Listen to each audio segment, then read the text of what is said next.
We're joined by Melanie Leighton, CEO of Titan Minerals. Melanie, thanks for your time. Thanks, David. Great to be here.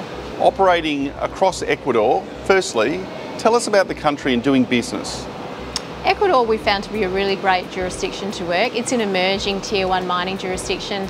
There's 2 large-scale operating mines at this time in Ecuador, but the government are very supportive and they would like to see, mining to be a much larger part of their economy, and they really do see it as a part of, the economic revitalisation of the country. So we're seeing low tax rates, fast permitting, investment protection agreements from the government. So yeah, all in all, a really great place to operate. And you picked up your primary asset, the Dynasty asset, some 3 to 4 years ago, came at the same time with a great suite of shareholders who've remained supportive to this day. Yeah, that's right. So the assets we acquired back in 2021, I know that one of our directors had had an eye on them for several years prior to that. He'd seen them at PDAC. The company at the time that held them fell into a bit of financial difficulty at around the time of COVID, and Titan Minerals took the opportunity to acquire that company and then all of the assets within that. So yeah, with that we acquired the Dynasty Gold project and also a suite of copper projects as well. So exposure to large scale gold and also large scale copper as well in Ecuador, which is really exciting for us. As you mentioned, Dynasty is the key project, the jewel in the crown if you like, 3 million ounce resource. And you want to get bigger? Yeah, that's right. So 3 million ounces, and we were able to achieve that. We put out a JORC compliant resource in July last year. 3.1 million ounces of gold, 22 million ounces of silver at a grade of a little over 2.2 grams per tonne gold. So pretty reasonable grade. Extends from surface. Top 200 metres holds more than 50% of the resource, and then the balance of the resource within the 400 metres from surface. So the economics are very robust.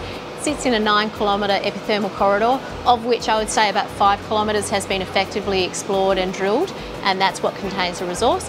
The other 5 kilometres remains to be explored, and that's what represents a real opportunity for us to grow the resources, and that's what we're doing right now. Talking about the work being done, drilling out that 5 kilometres sounds like the plan. How much work is involved and what do you hope to achieve?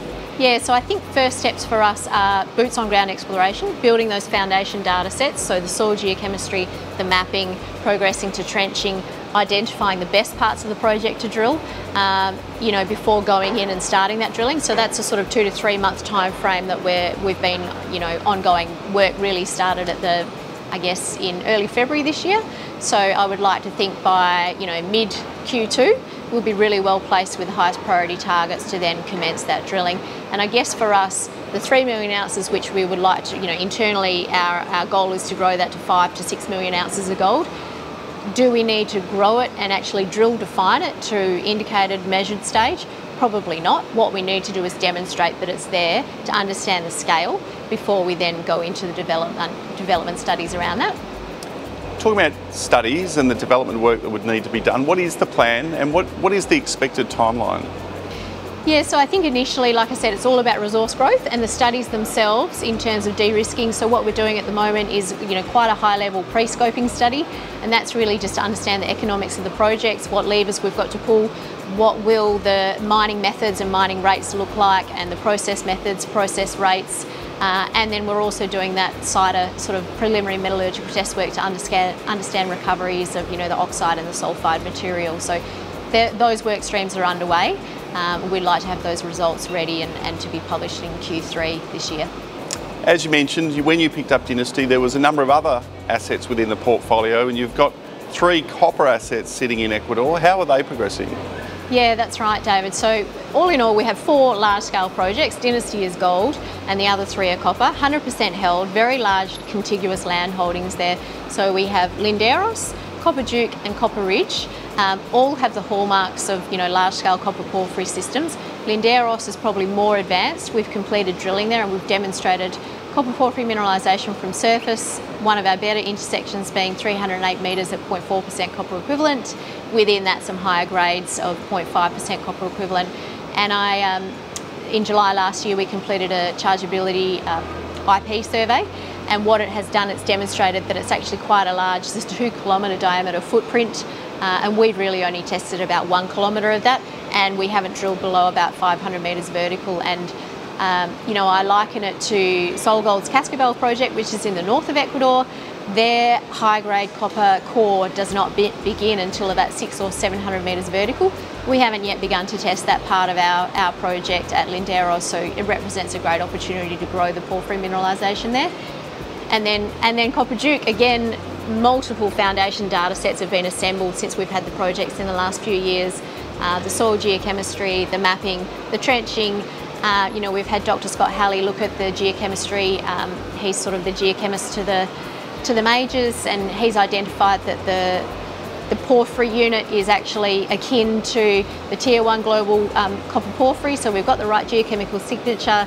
Age dating tells us it's Paleocene, which means that it's same age as the megaporphyries in Peru. So there's a lot of hallmarks there for Copper Duke that tell us that it really could be a very big system.